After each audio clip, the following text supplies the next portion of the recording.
کریں مدارس پر برے دن آ رہے.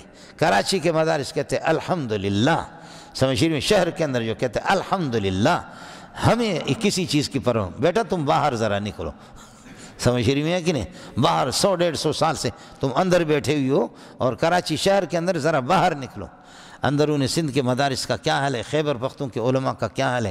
اس ظالم نے مفلوج کر دیا، انہیں رکھ دیا. یہ شہباز شریف نے، اللہ اس کو مفلوج کرے. سمجھ رہی ہے کہ نہیں، یہ مفلوج کر کے ہمیں رکھا. اور یہی حال ہے عمران خان کا. کسے باشد خدا پاک اگر ان کی مقدر میں ہدایت نہ ہو، اللہ پاک ان کو چن چن کر کے خدا راستے سے ہٹا دے. سمجھ رہی ہے کہ بہت برا حال ہمارے انہوں نے کر دیا ملک کے. سمجھے مدارس پر بہت برے دن آ رہے. اسی کراچی کے اندر اس سال بہت سے مدارس بند ہو گئے. کراچی کے اندر ساتھی رو رہے کہ ہمیں کچھ نہیں ہے استادوں کی تنخواہ دینے کے لیے. طلبہ رو رہے، طلبہ کہتے ہیں کہ ہم اللہ آپ کا بھلا کرے. اپنے گھروں سے جا کر کے ماں بہنوں کے سال کے درمیان میں محترم صاحب ہمیں کہاں بھیج رہے ہو. کراچی میں ہوا باقاعدہ. اساتذہ بھی رونے لگے کہ ہم بھیک مانگیں گے ہماری تنخواہ، لیکن طلبہ کی کتابیں درمیان میں ان کو کہاں چھوڑتے ہیں. باقی بڑے مدارس ہمارے یہ جو بوڑھی عورتیں ہوتی ہیں نا، یہ سردی میں بوڑھی عورت درمیان میں سوتی ہے، کمبل بڑا سا ہے، ادھر بچہ ادھر بچہ ادھر بچہ ادھر بچہ ادھر بچہ ادھر بچہ ادھر بچہ، بوڑھی درمیان میں. اب اچھی کب ہوتے نزدیک شب خدا دے کنے سمجھ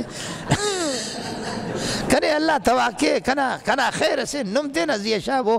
مانے یہ کہ میری خیر ہے، کہتے ہیں میری خیر ہے. کمبل کھینچ کر کے تم لوگ سردی سے تو کیا کھینچے گے، تو درمیان میں. سمجھ رہی ہے کہ تو ہے درمیان میں، تو کنارے پر نکلنا تو تجھے پتہ چلے. چکب و شاب و زیادہ نا خدا دے کنے بابا.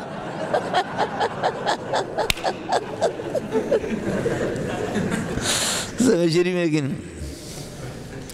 یہ لوگ جو گرمی میں لائن لگی ہوئی ہے کس لیے؟ کہتے ہیں کہ جی روٹی نہیں مل رہی ہے. ایک آدمی کے پاس 3-4 بوریاں پرانی روٹیاں ہیں 3-4 مہینوں کے، وہ ٹکڑا ٹکڑا تقسیم کر کے غریبوں کو. کس لیے؟ کہتے ہیں پرانی روٹیاں ان کو تقسیم کر کے دے رہا ہے. بوریوں میں خشک روٹیاں ہیں، 2-3 مہینے 4 مہینے کے روٹی نہیں مل رہی، لوگ بھوک سے مر رہے ہیں. اچھا